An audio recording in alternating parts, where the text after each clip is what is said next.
dude.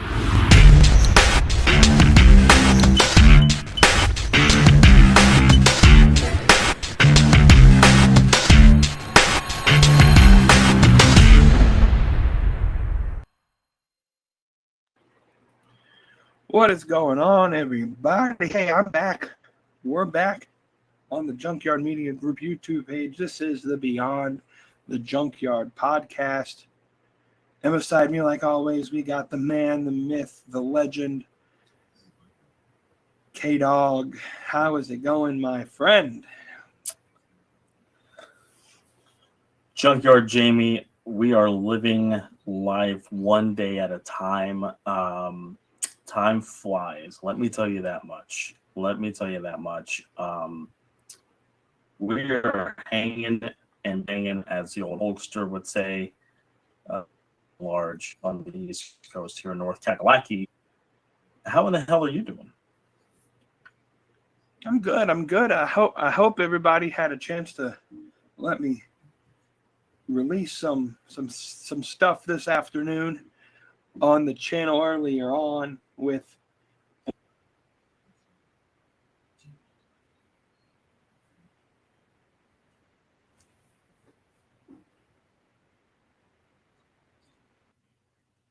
Uh-oh.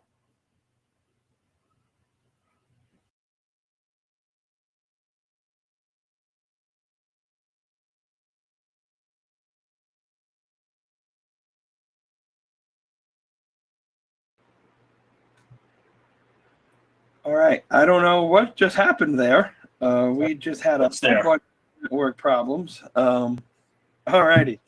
Let's try this again. I'm doing great. I hope you're doing fine. The Discord got caught on fire with my earlier episode. You can check that out after this live stream at the Junkyard Media Group website, junkyardmediagroup.com. You can join the Discord there as well and check out every past episode that we have recorded on junkyardmediagroup.com. I guess I'll give you a minute. You said you listened to my live stream earlier today. Any additional thoughts? You know, I appreciated the fine compliments that Mr. Wavy D and had brought on to us, and you know, I am quite content with how the conversation went. However, should there need to be any room for further discussion or potential debates, you know, we are starting to get into political season here, so maybe there'll be a debate happening amongst the co-hosts of two different shows on this media group channel. But no, I thought that it was an overall a good rebuttal from you. I thought that you did a good job explaining yourself. I understand the thought processes of both We Too Deep and DJ Wavy D. I'm kind of the fourth wheel here. I'm just kind of there. I haven't really. You're playing Switzerland, huh? You're just not. You don't have an opinion. Yeah, pretty much. Yeah. Not. You know. I'm just here. I mean, I think it's intriguing on both ends of the spectrum, no matter where you fall on with your opinion and whatnot. So it creates for great conversation. Let's go with that. Let's be as diplomatic as possible. It sure does. And you know what was the point of conversation this past weekend? Let me show you a photo that you shared with me just a few minutes ago leading up of the show we went to this past weekend. Look at that crowd. Look at how great the Greensboro Coliseum was packed out to see the man, the myth, the legend, the icon, Steve Borden, known as Sting, retire himself on top. You were right. You swept the prediction show last week. I not so much. You completely obliterated me on predictions. I don't even want to go down the list. It was a pretty big beatdown. But when you see this picture, what words come to mind? Oh gosh. amazing, incredible, electric, just an unbelievable atmosphere to be a part of such an historical event. Shared it with that many people, and meeting people that have drove from Cincinnati, Ohio, people who drove not just us an hour and a half from Charlotte area, people who drove from South Carolina, people who I met at Subway at 1 o'clock in the morning after the show going to get something to eat. They drove from New York. And the common theme for all of that was we wanted to be there to say we saw Sting's final match. And Absolutely. Everything else on top of it was just, adding cherries on top of the cake, shall we say. Yeah, that might be the best photo I've ever taken, minus the Bray Wyatt entrance from WrestleMania 33 that I took with the 70,000 plus fireflies that were there at Camping World Stadium in Orlando. An incredible picture, just kind of speaks volumes to when pro wrestling is done right, that obviously anybody can pack arenas, and some companies are more well known for doing this than others, but to say that they sold out to capacity the Greensboro Coliseum for Sting's final match, 16,000 strong, and it was 16,000 strong for sure. Just speaks volumes of how much people wanted to pay tribute and pay their respects to see Sting, but also to have fun at a great show that we got, and just an incredible show overall. If anybody has any chance to go to any wrestling pay-per-view, it's a big deal. Definitely go. If AEW has a pay-per-view in your city, Yeah, you got to go. I mean, top to bottom, this was the best professional wrestling show I've ever been to. I don't think anything can trump a WrestleMania from an overall production standpoint of it. WWE puts on such an incredible show for WrestleMania. And I would say anybody that's a wrestling fan, WrestleMania is on your bucket list. You have to go. If you're a fan of wrestling, if you're a fan of sports entertainment, if you're a fan of going to live events, WrestleMania is on a bucket list for anybody. That kind of checks the box for everybody. For more of a hardcore pro wrestling fan, going to an AEW pay-per-view has got to be on your bucket list too, because they just put on an absolutely incredible show, top to bottom, and that's what we got at Revolution on Sunday night. Just a night that I'll never forget. I'm still on a high from that show. I probably will be for quite a while.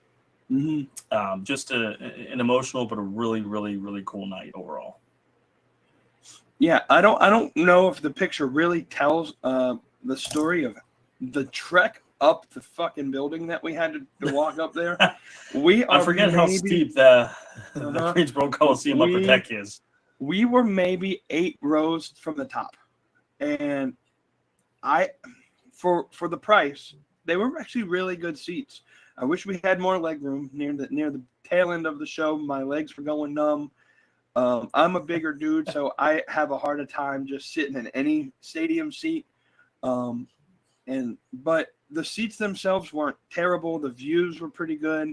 We were basically dead center with the ring, just high up in the air. I told a buddy of ours, Jason, he sat next to me. I was like, "Hey, if Sting comes down from the rafters, we'll be able to see him because we're basically eye level with the catwalk." So, but he didn't. He ended up. I think the entrance that they gave for Sting we'll talk about it later, but that was a shock to see how they did Sting out, but a good way. Let me pull this photo down and let's here we go. We're back to normal here. Your little different setup we got here tonight. Yeah, I found a better background. I thought that suited us a little bit better here, and it looks good. It looks good. There were many times when I looked over to where you were sitting, just a few seats down, where the wrestling was so great. I think it may have been the Ospreay match, where it was so much to where I've seen you a couple of times just jump out of your seat. Like that match in and of itself, that might have won match of the year. And I don't know if there's going to be anything to beat it.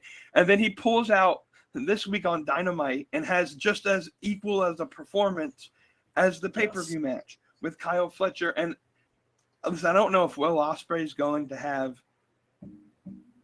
banger after banger after banger every single time that he wrestles, but god damn, he's so good in the ring. He might be my favorite wrestler. I don't understand how he can just come night after night after night and just perform the type of matches that he does. Yeah, you put the nail on the head. I mean, it is absolutely incredible with how fluid the man is. When something may look like a botch, he just quickly changes it to where it flows so smoothly. I don't think I've seen a guy that can just run the ropes as smooth, do the acrobatic moves as smooth. From an aerial, from a high flying standpoint, Will Ospreay is bar none the best in the world right now. I am, and I know we're going to get into Dynamite here, but at the end of Dynamite, what potentially will be setting up for a match at their next pay-per-view, which is Dynasty in April. I'm interested to see how that match will go, and I have thoughts about that. We'll get to that here in just a little bit. But yeah, absolutely incredible with the way that man can move, the way that man can Absolutely go in the ring. Yeah, it's hard not to be a fan of him and not just be a fan in general, but I think he's my favorite at the moment right now. My wife absolutely loves him, so I have competition. But yeah, I think insane. that match, and I think the great thing about Will Ospreay is that he may come out the winner of the matches in terms of he gets the pin, but he didn't make Konosuke Takeshita look like shit. Takeshita was no, evenly as great. The move that ended up bruising Will Ospreay's back, the what was it, the neck buster down the ring posts. And same thing with this week with Kyle Fletcher. Kyle Fletcher wasn't like he was just beat up really terribly. He put in just as equal as a performance as Will Ospreay. Ospreay, I don't know how I think he's 28, maybe a little bit younger or older than that, but he's been doing it for so long at such a top level. I'm going to go ahead and say he's the best overall wrestler in the world. He has some work to do in terms of maybe his mic skills. He didn't have to do it as often in the New Japan style, and that'll come with time. But his in-ring work is just phenomenal. Any other really outside of the Sting match, we're going to dedicate some time because the majority of our Q&A session with our Discord group talks about that Sting match. So we'll dedicate that towards the end there. Other than the Sting match, was there any other match that you were like, this was really well done? Every match was great. There were some matches on the card that were better than others, and then there was one match in particular we'll get to in a minute that I could have done without.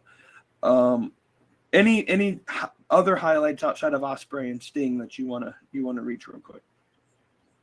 I thought Garcia and Christian had a really good match to open the show. Further proves how good Daniel Garcia is and how great Christian is, not only as an in-ring performer, but as a heel and as a overall wrestler. A match that I was really looking forward to, and I thought delivered pretty well, and was a different style pace than what I thought we would see, but still was very good overall.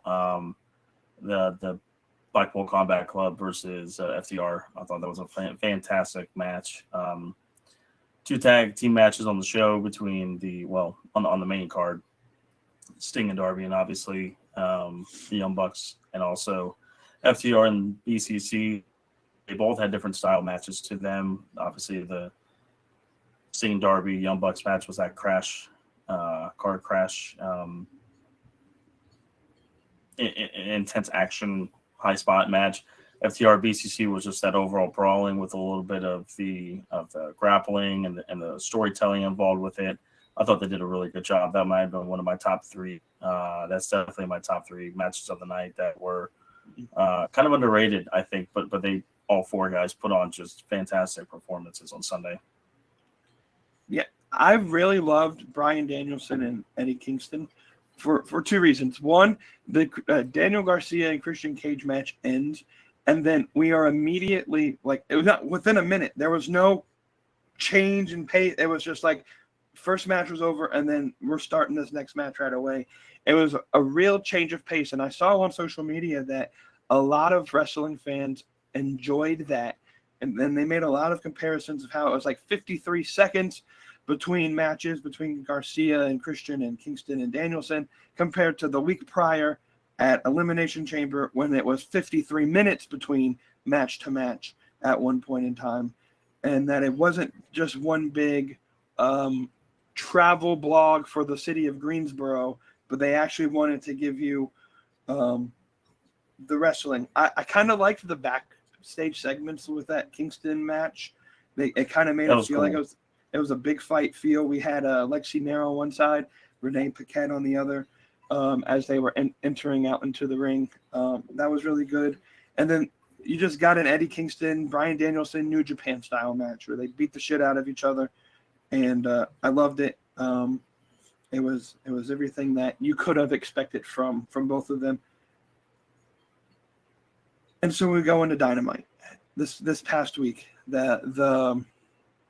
This Dynamite, we were promised new setup, new ring design, new production package, new graphics, and I think they nailed it with the way that the production looks. The new entrance music I love the new entrance music that they got. Mikey Ruckus just is very good at creating both the wrestling music, entrance music, and just the show's entrance music. The graphic package was great. And the tunnels are back, though they look a little bit different than before. Sean Ross Sapp said they look like condoms. I don't know if I'd go that far, but what was your overall thinking of the set design for the new season of Dynamite? So, and I haven't really seen a whole lot of this kind of comparison. I like the overall setup. I like the color scheme. I like the way everything looks and feels and sounds. It looks good. I'm not, and this is just me nitpicking because I'm just one of the people and I enjoy the overall look and feel of a wrestling show. Not sure if I love the white ropes being on a Dynamite. I feel like those are especially made for pay-per-views, and maybe they're kind of playing back and forth with white ropes, with black ropes, kind of seeing what looks a little bit better on TV, or they're just trying to brighten up the overall look and feel. I'm not sure. But I like the overall, the setup of everything. It looks good. Apparently Warner Brothers Discovery had a play into the set design, so that's a good sign that there might be something of an extension coming up soon for AEW in regards to their television deal and possibly a streaming deal. However, I'm surprised I didn't see many more comparisons online to it, but the main trot that kind of goes over the two tunnels, it looks like the Raw from 2018 stage, that curved screen there. The LED boards at ringside, the LED aprons, the white ropes, it's almost got a little bit of a WWE look to it. And I don't know if that's on purpose or if that's just what they want to do, and it just aesthetically looks better on television. If that's the case, then hey, I mean, who am I to disregard what a television producer thinks what looks good on TV or whatnot? I'm surprised I didn't see more comparisons to that online, just because maybe that's just the way my brain works and I have set designs in my head. But no, overall, I like everything. I like the way it looks, feels. It just looks good. I did see a lot of comparisons that it was the NXT 2.0 in terms of color. I can see that. But AEW from the very beginning had the rainbow colors in their entrance from the very beginning. They had stepped away from it for quite some time. I don't really play much into that comparison. That's another comparison for another day. there were some pretty decent moments on this episode of Dynamite. I think one of the greatest parts was we got the return of Adam Copeland, setting up in a couple weeks in Toronto, Cope versus Cage 3 in an I Quit match, and a match that, man, this should have been at Revolution. That would have been a great match to put on there. I love Daniel Garcia, but, oh, man, they could have done it at a pay-per-view instead of putting it on Dynamite. I understand they have the Toronto aspect there, but, oh, damn, it would have been great to have this match at Revolution and to be able to see it live. I'm so excited for it. Do you think this is when Copeland wins the title?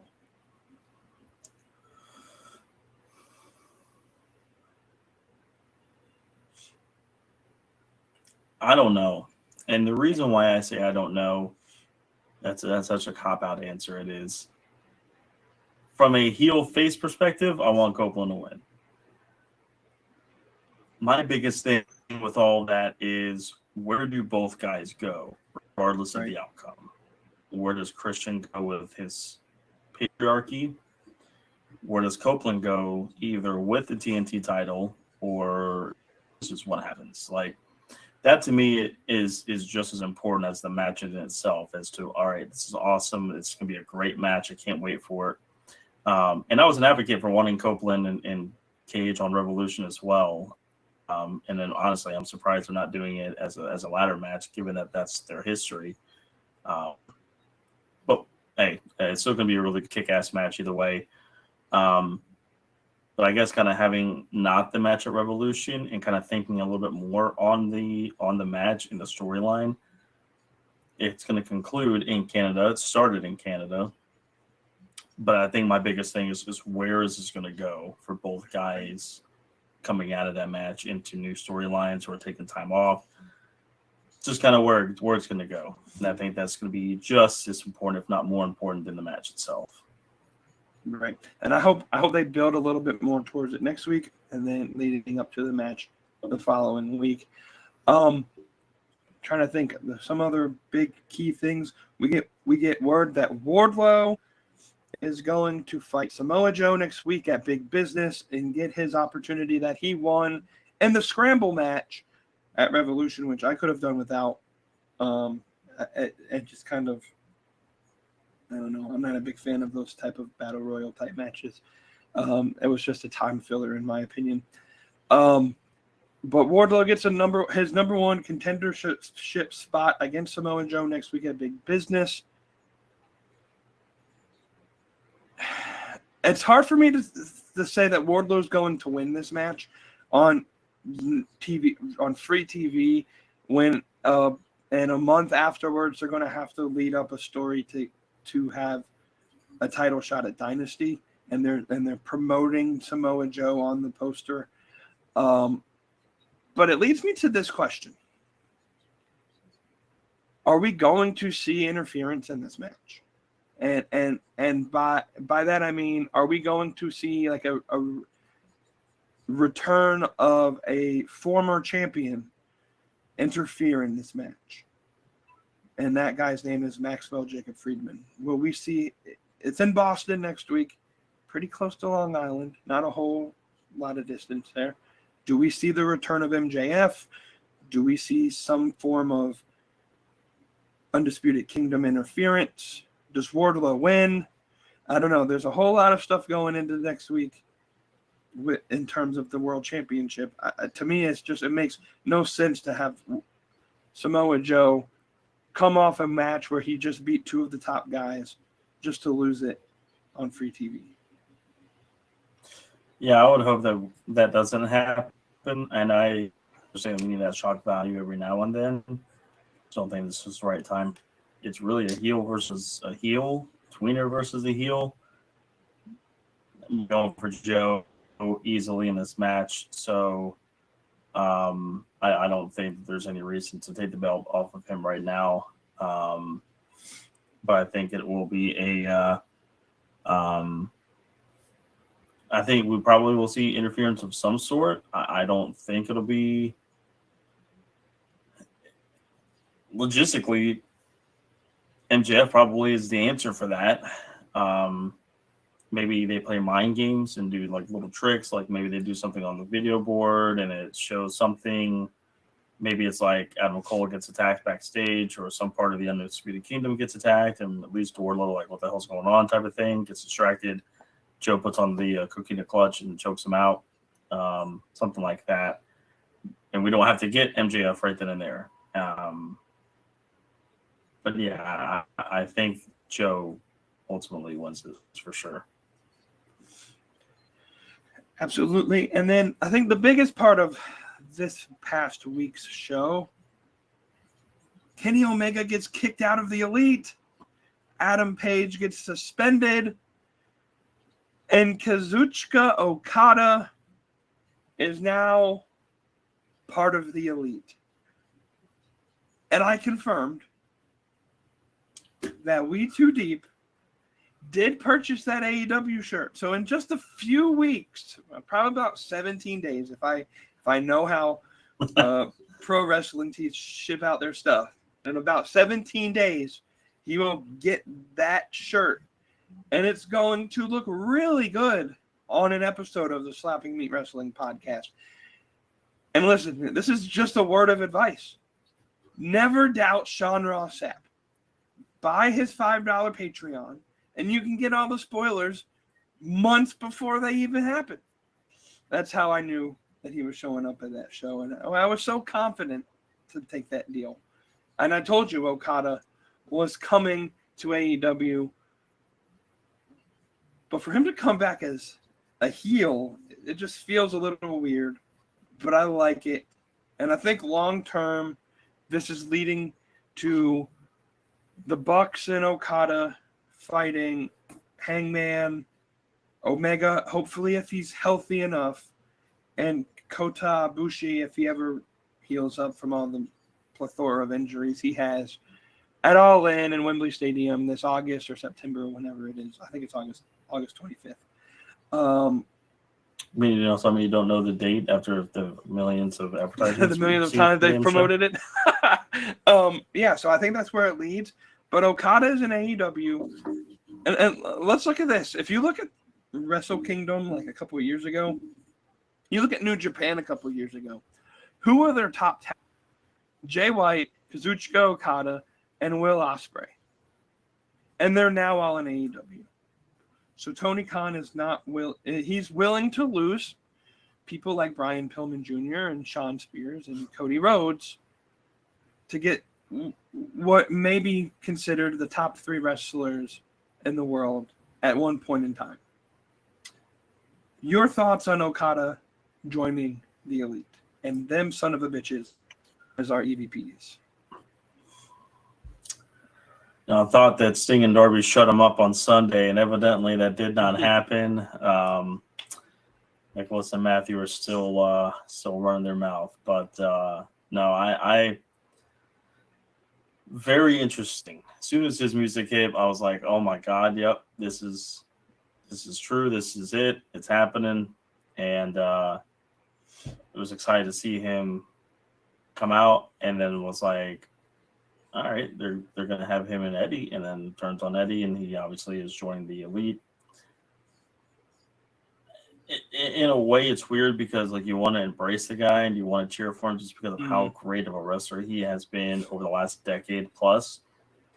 In a way, I like the turn, though. I like the switch. It's a change of pace. It means that, hey, not every person that comes in here that's been a great big draw all of a sudden has to be a face. Like right. They are initiating his character. They're initiating this is what's going to happen. Now let's see what happens. But I like the change of how that all of a sudden just switching here, thinking he would be a face. I like it. Yeah, I also like how he's not jumping right into the main card scene. He's jumping maybe into the trios title picture with the Young Bucks. I could see them going for the trios belts. Because I was doing some thinking about our main title scene, and there's like 8 to 10 guys that you could legitimately put the title on, and they might have a reason to to warrant a AEW World Title. You have people like Hangman. Obviously, he's taking time off. Swerve, Jay White. Joe has the belt. When MJF comes back, he's going to be in that scene.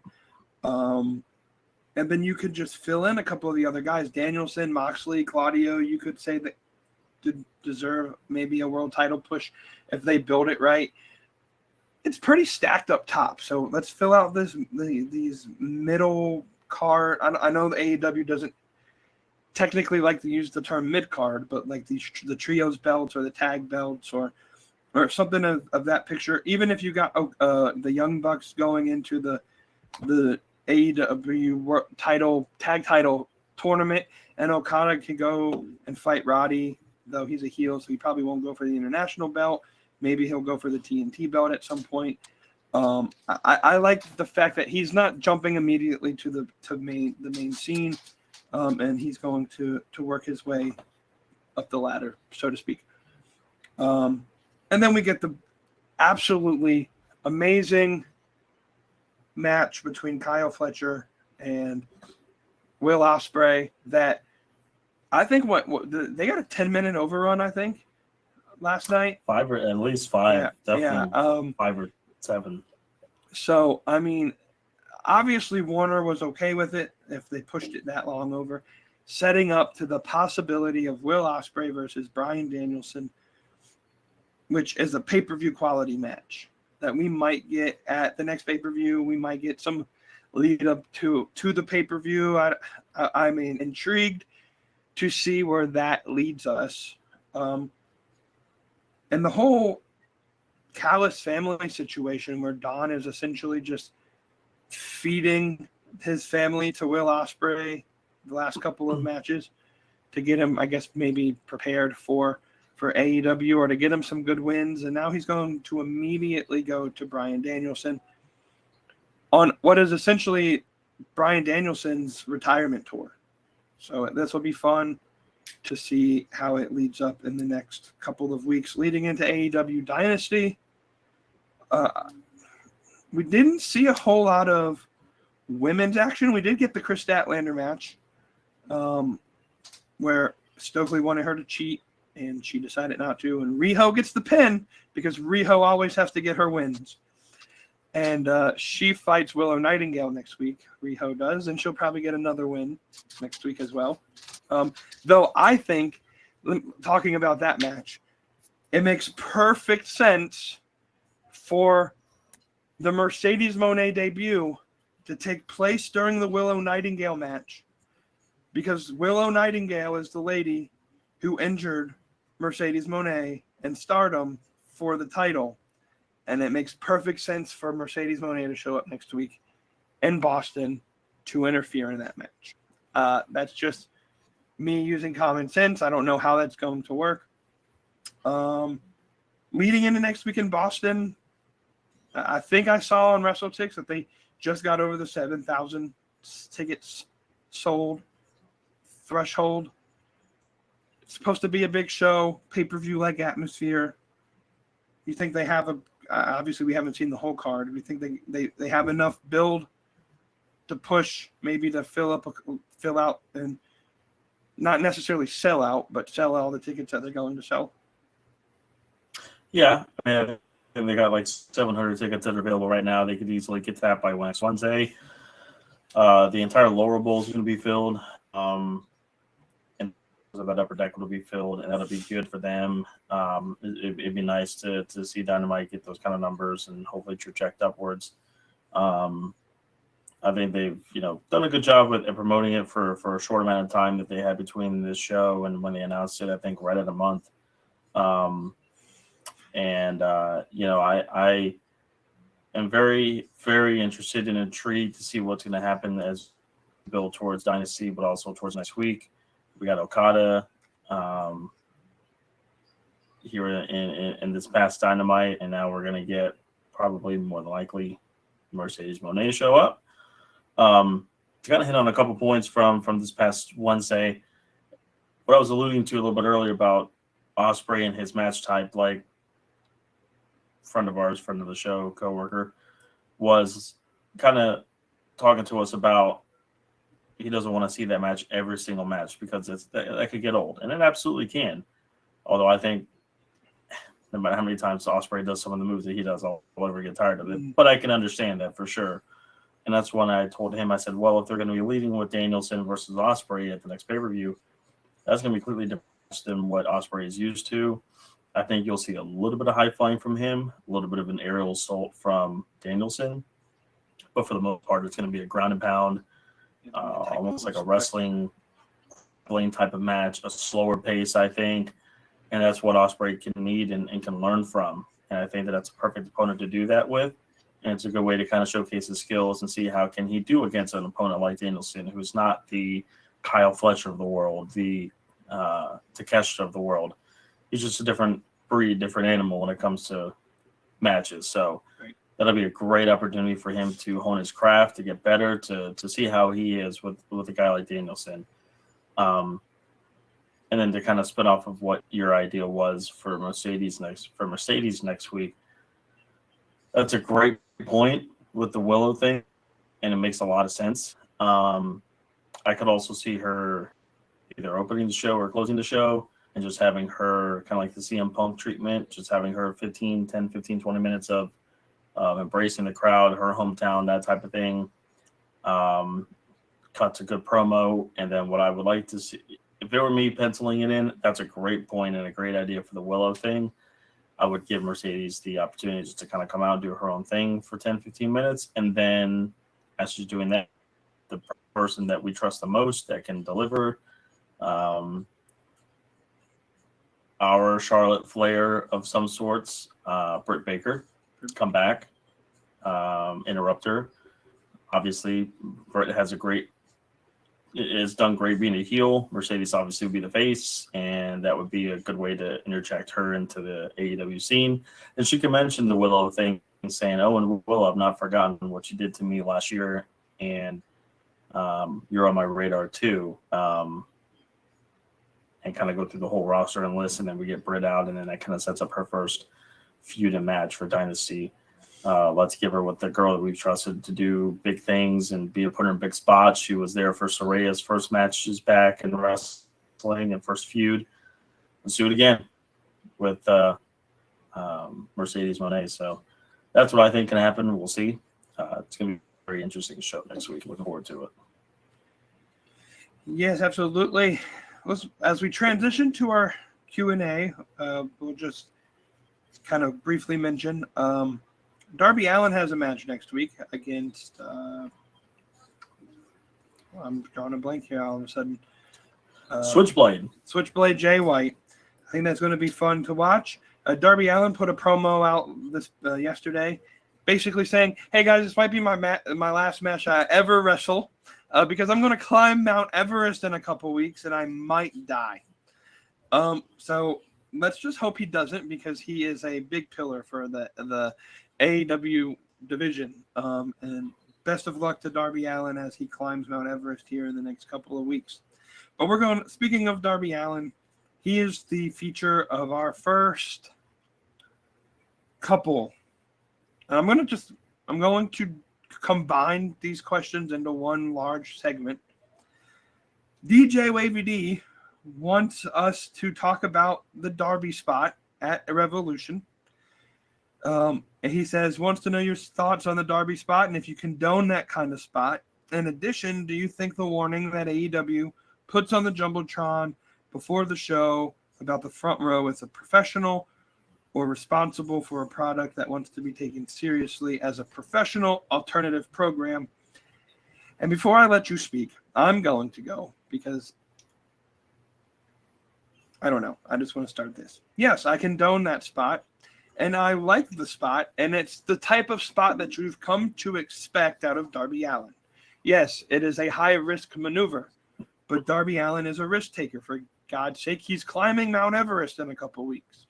So it's not like it's anything outside of the repertoire of Darby Allin. I do condone the spot because, like I've said several times before, the wrestlers get paid to entertain the fans.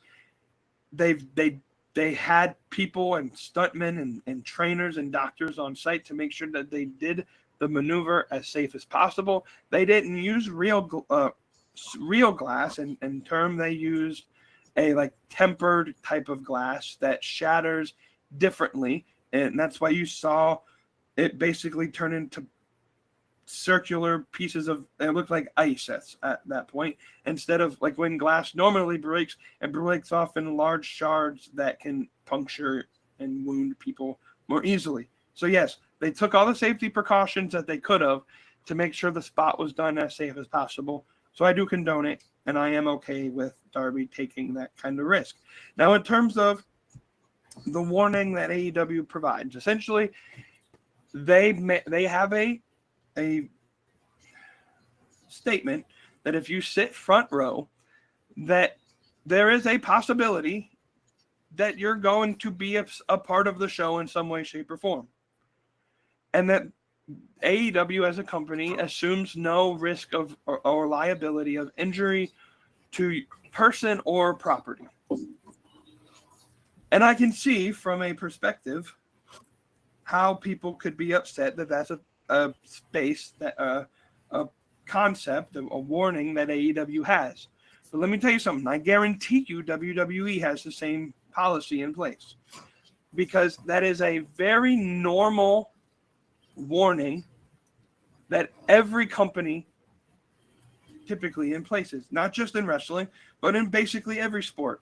NASCAR has a policy that, hey, yeah, there's safety precautions in place, but if debris flies over the catch fence and hits you, they're not liable for any injuries. Same thing with any other sport. Major League Baseball, if you get hit in the face with a baseball, that baseball team is not liable for your injury. You assume the risk of injury or loss to property by sitting in that certain spot. In hockey, if you get hit by a hockey puck that goes over the glass, then they're going to do everything they can to take care of you and to make sure that you get the medical attention possible. But there's no liability at the expense of the team, because you're assuming that risk by sitting in an area that is a higher risk of injury than other areas in the arena. And the biggest thing is when the pandemic hit, other companies, normal companies like retail shops, put in place things like this that stated, and a lot of sports teams as well. Like, I'm pretty sure the mall in our area has a policy that if you get COVID-19 by shopping at our shopping mall, they're not liable for you getting COVID. You come in there, you assume the risk of any health-related injuries by shopping in the mall. So it's just a normal HR protocol that it's a corporate thing that every company does. So I have no issue with it because everybody does it. What is your thought?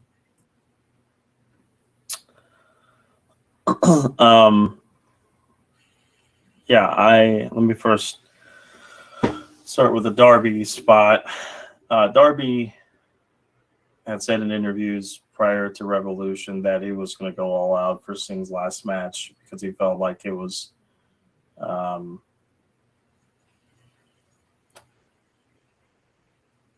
what was needed to go out with a bang.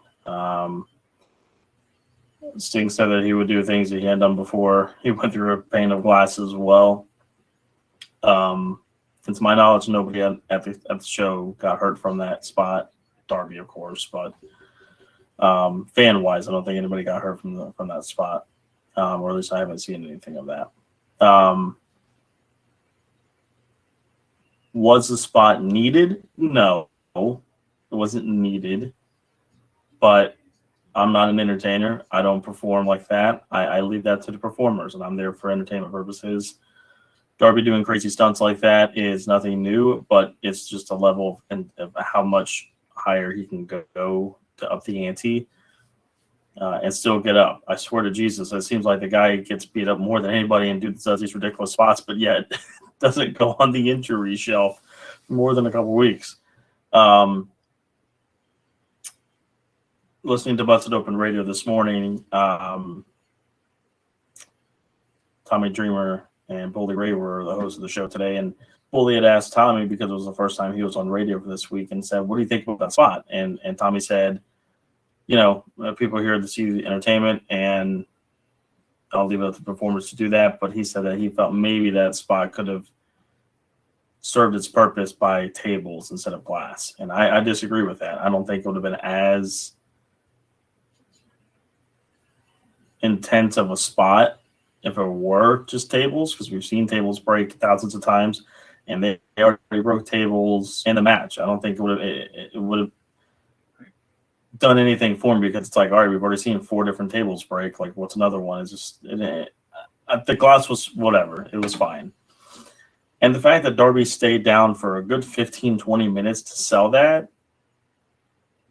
it was fine as well.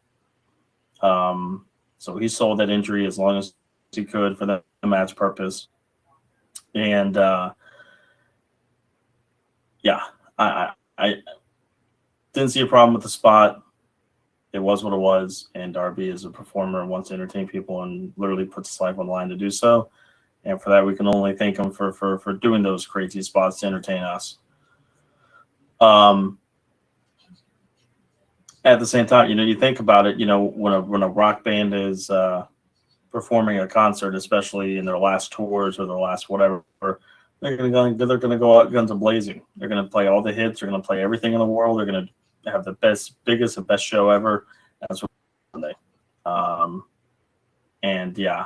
thought it was a car crash, but it was entertaining as hell. The crowd was so freaking into it and was there was ready for that moment. I guess I'll probably wait to share about the whole Sting match if that's another question, and we'll get. And then to kind of spin off on the conduct thing, I think it's fine. WWE does the same thing. If you go to their website, it lists much the same thing. They released this after the COVID-19 pandemic. Let's see if I can pull this whole share my screen type of thing. Can you see that on the stream?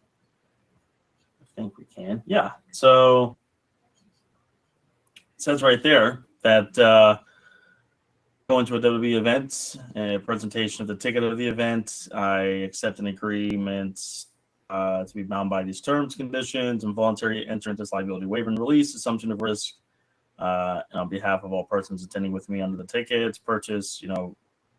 This was more so done after the COVID-19 thing, but it does say right there that I assume all risk of loss, damage, and or injury, including death to my person and or property. So there you go. And the biggest part there is later on in that sentence where it says, including whether caused by negligent acts or omissions by the venue and World Wrestling Entertainment. So they're even saying if the venue acted negligently, we still don't assume any risk of loss. Yep. So WWE has the same thing, whether or not they promoted before the show. They're leaving it as more of a you do your own research, but that's their way of saying we have no liability of things, whereas AEW just showcases it before the show on the screen.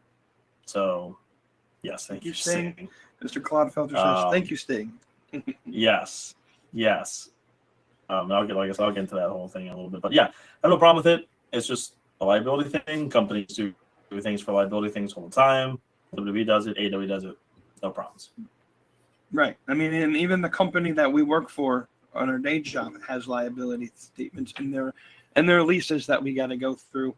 So it's just normal conduct.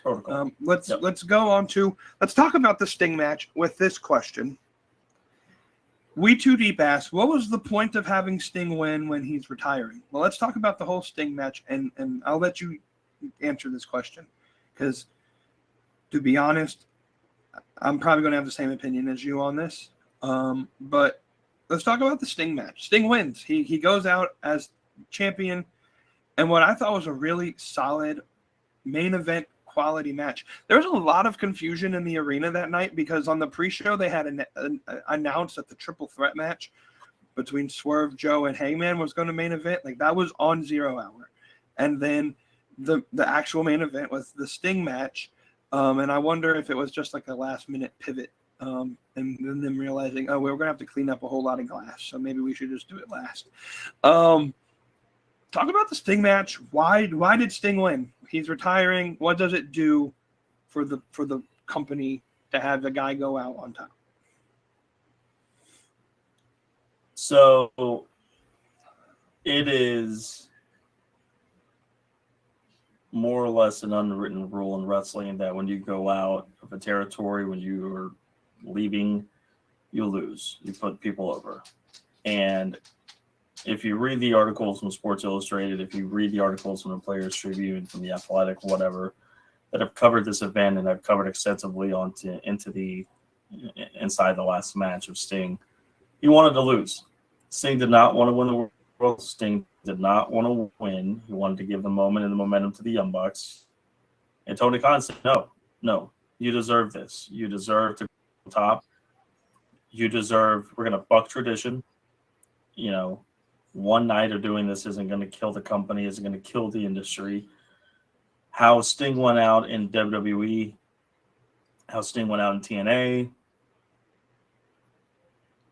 felt it wasn't the right time to retire, and he felt that his 3 years of AEW was enough for him to say, you know what, I've done my justice here. I've written how I would, I've gone out in style how I would like to, and he felt the need that he wanted to, loses in his last match, give the tag buyouts to the Young Bucks, and it is what it is. And Tony Khan and pretty much everybody else said, no, we're not going to do that. We're gonna treat you like the legend you are. We're gonna make you go out on top. And just like John Elway, just like Ray Lewis, like Peyton Manning, these guys went out on top in their final games, in their final moments, have professional athlete. It seemed just happened to be in that same realm. Sting's AEW run has been tremendous. It's been done right. It's been done a great way of how to treat a legend going out. Do I think that every legend in the world needs their last match? Probably not. But you know what? I'm going to leave that up to the bookers, the decision makers, and whatever happens. Was I thrilled when Kurt Angle put over Baron Corbin at WrestleMania 35 for his retirement match? No. I still don't think that was the right call with the right person. John Cena was in the building that night. I don't know why we couldn't have done Cena versus Kurt. Or even do Roman versus Kurt. I mean, there could have been different ways to do that. Hell, Undertaker wrestled his last match in the cinema match, a graveyard match with AJ Styles, and he won. Why did Taker need to win? Why did Taker need to beat AJ? He did, though. It's just one of these things that it's just up to the decision makers and the bookers, and it's just whatever they think is best. And I thought the match was a car crash, but it was like, all right, this is our ballad. We're gonna play the hits. We're gonna play everything and give you everything and more. And that's what they did, and that's what they delivered at Revolution. And they treated Sting as great as you can treat a legend in this industry of going out on top. 16,000 people were there. I would arguably say that if not all 16,000, a vast majority of them literally came for Sting. If you saw that crowd, I would say at least 60% of them had Sting face paint on, Sting merchandise on. They were there for Sting. They were there to celebrate an icon in the industry on his last night to go out. I was glad it was the main event. It was everything I hoped it would be and more. It was truly tremendous. Such an incredible night. From the start of the video package to when the Young Bucks came out, to Darby coming out, to the video package for his entrance with his two sons. I mean, just everything about it was just so crazy, but so great. Kind of going a long-winded answer here, but I'm kind of going to sum it up.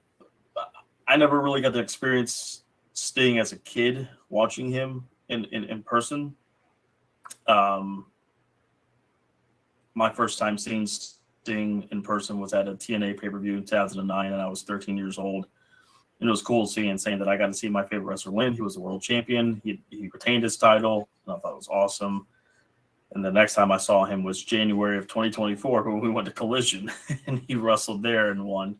And then I saw him at Revolution and he won. So I'm 3 for 3 for Sting winning. That's pretty good. I'll take the 100% on that. But I think, I mean, honestly, like you said, you looked over at my seat whenever the Ospreay and Takeshita match was going on. If anybody was watching me during that Sting match, they would have thought that I was an 8-year-old kid, 5-year-old kid. I mean, I was going crazy that whole match. And I think I let that inner kid in me come out because I didn't really get to do that as a kid, seeing my favorite wrestler perform and then having that really getting lost in the moment type of scenario. And for his last match, and I ain't gonna lie to you, I know I wasn't the only one. I shedded a few tears during his speech when Suns came out, all that good stuff. It was just a really incredible night. Really incredible night. So glad that I got to experience that. It's something I'll never forget. Something I'm sure all the people in Greensboro will never forget. Got to share it with some awesome, amazing, great friends, my wife. Just a really cool night. Really cool night, and I'm so glad AEW is here and let Sting go and booked him the way he did, and true legend he is. Yeah. So why does Sting have to win? And leading up to this, and in the prediction, I picked the Young Bucks to win because I was thinking about just historically how retirement matches go.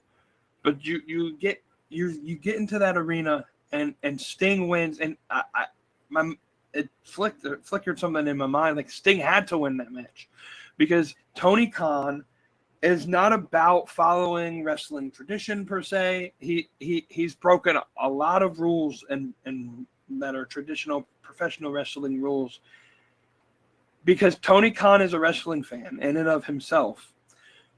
That moment was not to pass on and continue a story and the sense of the wrestling world.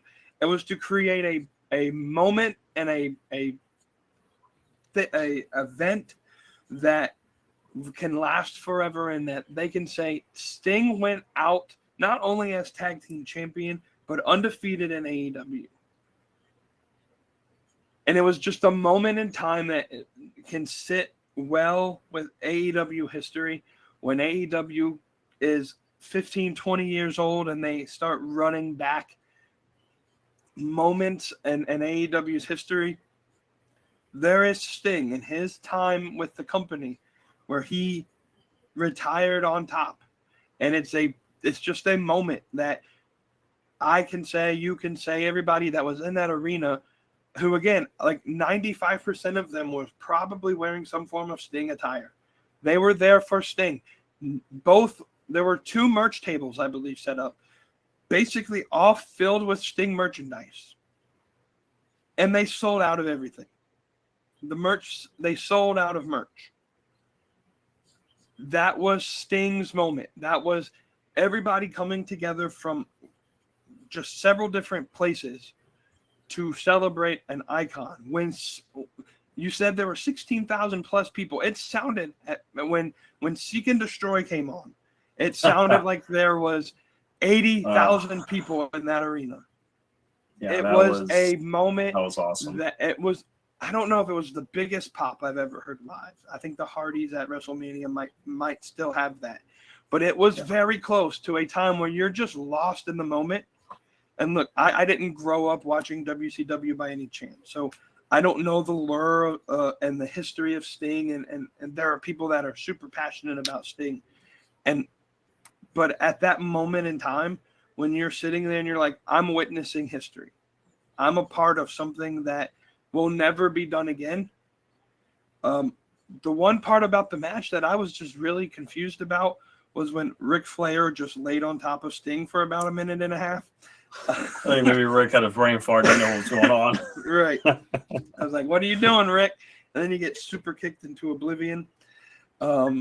Maybe that's the last time we see Ric Flair in AEW as well. I don't know. Though I just hope it's the last bump he takes. Like, come on, man. That's enough of that. You're done, Rick. You're done. Yeah, so that's why it's not Sting didn't have to win because it was like an advancement of story. Also, Sting's win now creates more opportunity for the tag team division to grow because it was so stagnant when Ricky Starks and Big Bill was champion. Now you have a chance to show what your tag team division is worth. So I think it does actually a negative to have them just drop the belts and have this tag team tournament go on. We continue. We got a few more questions from I think there's one more question. We got one more question, and it is about Mercedes Moné.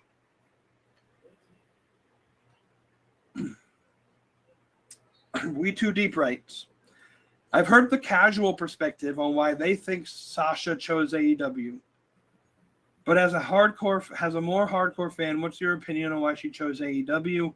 Many states she's in AEW because if she was good enough for the money that she was asking, she'd be in WWE. So here's why Mercedes Moné chose AEW.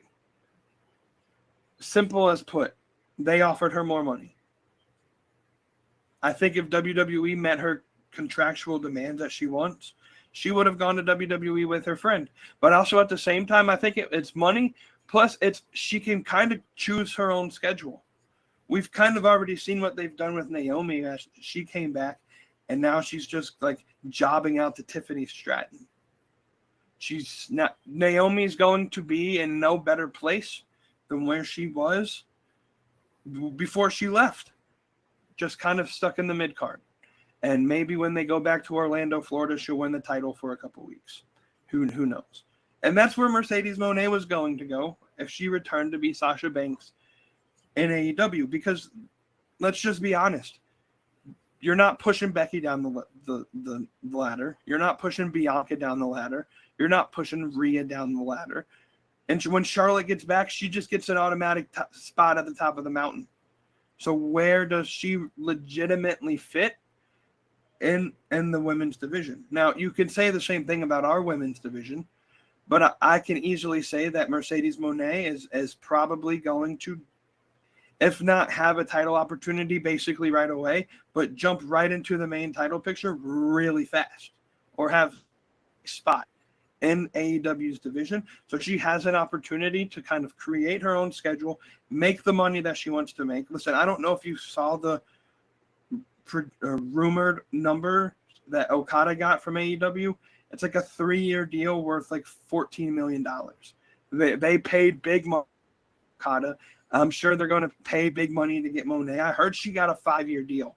I don't know if that's true. That's just some rumor that I saw on that has not been corroborated by any dirt sheet or anything yet. So I'm not going to say that as fact. She may have gotten a 5-year deal. But she chose AEW more than likely for the money because they offered her the money that she wants, that she deserves, or she feels she deserves. And now she can put together her resume the way that she wants it. And she can jump in front of a women's division that, quite honestly, needs a boost in mission. I mean, right, Toni Storm leading, Deonna Purrazzo's there, Mariah May's there, and that's where it kind of jumps off. There's not a whole bunch of name recognition in terms of a casual audience. You can throw Mercedes Moné in there, and she, and I kind of like my initial opinion was the same as you, as she'll just start by fighting Britt Baker. If they want to continue the Willow Nightingale story, maybe that's where they go, and maybe Britt plays a part in that. But she jumps immediately to the top, and she gets the money that she wants. And I know the casual perspective is, well, if she really was that good, she can come back and jump right into the top. But that's not how the WWE works. Becky's not jumping off the ladder. Bianca's not jumping off the ladder. Rhea's not jumping off the ladder. Charlotte's going to jump back on the ladder when she gets there. Bayley's at the top. So there's too many women fighting for one spot. It's so much easier to get to the top at AEW because though they have a loaded women's division, in terms of talent, Mercedes Moné is already there. And so That's why she chose. That's it. I don't think it's that big of a surprise that she chose AEW, because AEW is going to be willing to pay her what she wants and give her the spotlight that she wants, where she probably wouldn't get that in WWE. Yeah, I pretty much agree with everything you said. I think I'll piggyback off of it and just say, she appreciates wrestling and wrestling centered storylines and promotions, and New Wrestling was like that. AEW is like, it just fits better. Like everything you said, I totally agree with that, and I just love how 4 years ago, when she was in the middle of being, at the top at WWE, nobody batted an eye. It was fine, but because she left and went to Stardom, because she left and now it's going to probably more than likely AEW, all of a sudden it's kind of a problem. Sasha was one of the top performers in that company.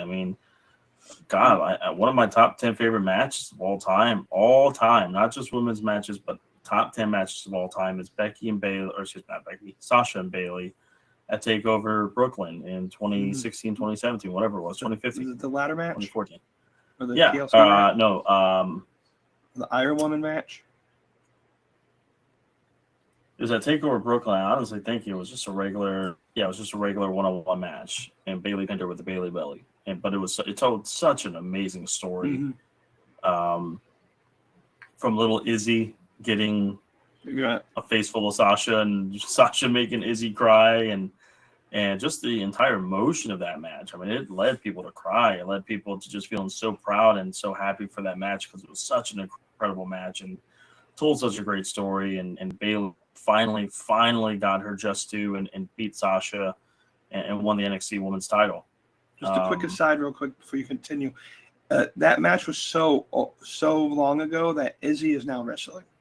It's scary, yeah. It's quite scary. I think it was 10 years ago this year, if not almost 10 years. We get to that. We get to obviously the Four Horsewomen, and we get to Charlotte and Sasha with their crazy matches they had at we saw Sasha defeat Charlotte or vice versa. They main evented a Raw that we went to in Charlotte, and for the Raw Women's title. Sasha won the belt. Yeah, and then they fought in the Hell in a Cell, and the run-ins that she had with Becky and Bayley and everybody in between. People. And her match with Sasha. WrestleMania with Bianca Belair was fantastic. Yeah. Her quick little return there. It kind of comes back to where I mentioned earlier in the last episode, where the WWE fans are just kind of so fickle. They loved Sasha Banks, and I guarantee you, next Wednesday, if she does debut, it's pretty certain that she will, but it's not set in stone. Things are always bound to change. If she does show up next week, there's going to be a set of WWE fans, maybe not every WWE fan, but a quadrant of WWE fans who just totally shit on her. And 10 years ago, she was their favorite women's wrestler. And so, I don't know. I've always liked her wrestling ability. I think she goes to a company that cares more about wrestling than entertainment or storytelling. And she just left on such bad terms the first time.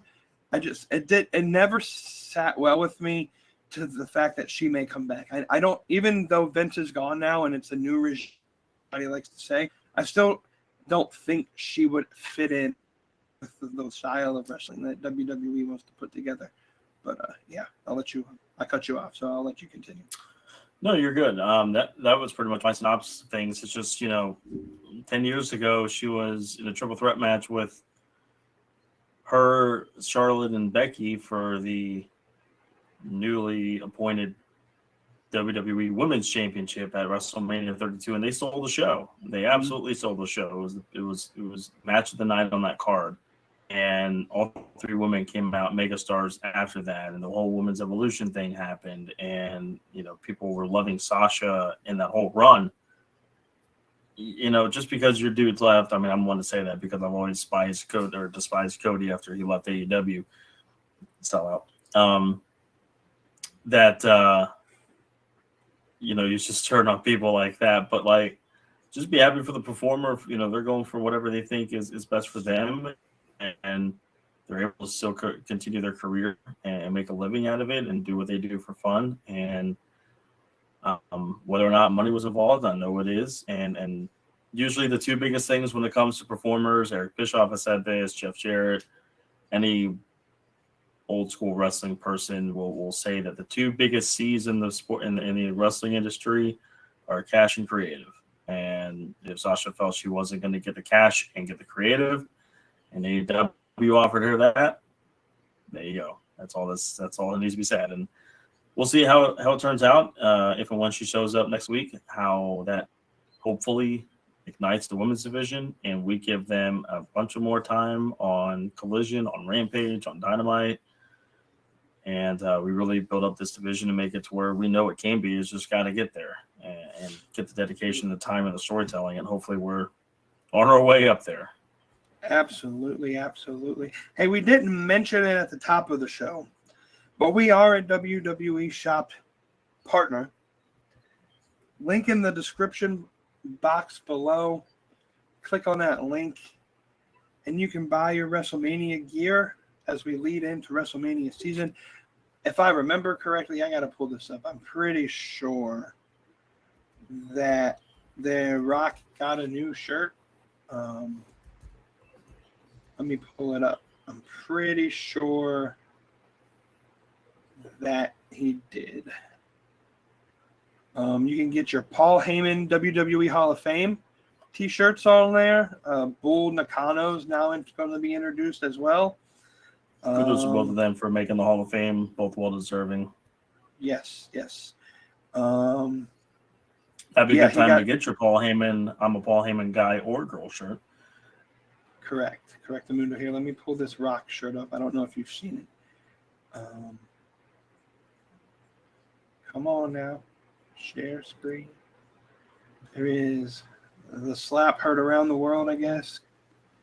Cody Crybaby. You can get that shirt by clicking the link in our description. And if you use code WWE24, you get free shipping. So, hey, it's a good deal. Free shipping, it'll get in time before WrestleMania season. You can make fun of all the Cody Crybabies. You can wear a shirt that says Yeet. You can wear a shirt that says No Yeet. Levels above if you're a Roman Reigns fan. I'm not. But yeah, if you are one of those people, then anything and everything to kind of get your gear ready to go for WrestleMania. We're under a month away from that. Really, the spring and summertime in the pro wrestling world are some of the best times for a pro wrestling fan. WrestleMania season, it's always wild, the road we weave as we get to WrestleMania. And then, of course, AEW is getting quite a bit of momentum in the last couple of weeks. So fun times indeed to be a wrestling fan. And definitely get your gear in the link below, so that way you can be the freshest looking person at your WrestleMania party, like we will be having, and know that you got them from your good old pals at the Beyond the Junkyard podcast. You can help support this podcast. I would play the rap again, but I feel like it's old. We got to come up with some new creative on that there. But yeah, check out the Junkyard Media Group website, junkyardmediagroup.com. Check out the blog. I think the DJ Wavy D put a recap of this past Monday Night Raw on there. We'll get some stuff up there. You can read Sir K-Dog's thank you to Sting. It was posted last Saturday. And then you can check out the podcast tabs and find both the audio version to this podcast and to the Slapping Meat Wrestling podcast. Click the social links on there and join our Discord. So when we have these Q&As, we'll read your question for an episode. And we don't do Q&As every week like they do on the Slapping Meat Wrestling podcast. They answer Q&As every single week. They also do other segments that we will never do on the show, like Thirsty Tuesday and things like that. You will never see us doing that on this show. Although it would make more sense to Thursday, but hey, Yeah, Here's you'll one never, you'll never see us do that on this show. Yeah, we're just let's talk about the action. We don't come up with those things most of the time. We may jump back next week into doing some more on the remaining families that we haven't talked about in the series of Wrestling is in Our Blood, though we're going to probably talk about Mercedes Moné a little bit next week, obviously, if she shows up. But until then, we will see you guys again next week, same time, same channel. And we probably won't get 2 episodes again unless they invoke one of us to have to create another episode before then. So we'll see you at 9 o'clock next week on the next episode of the Beyond the Junkyard podcast. That's K-Dog. I'm Junkyard James, and we'll see you next week.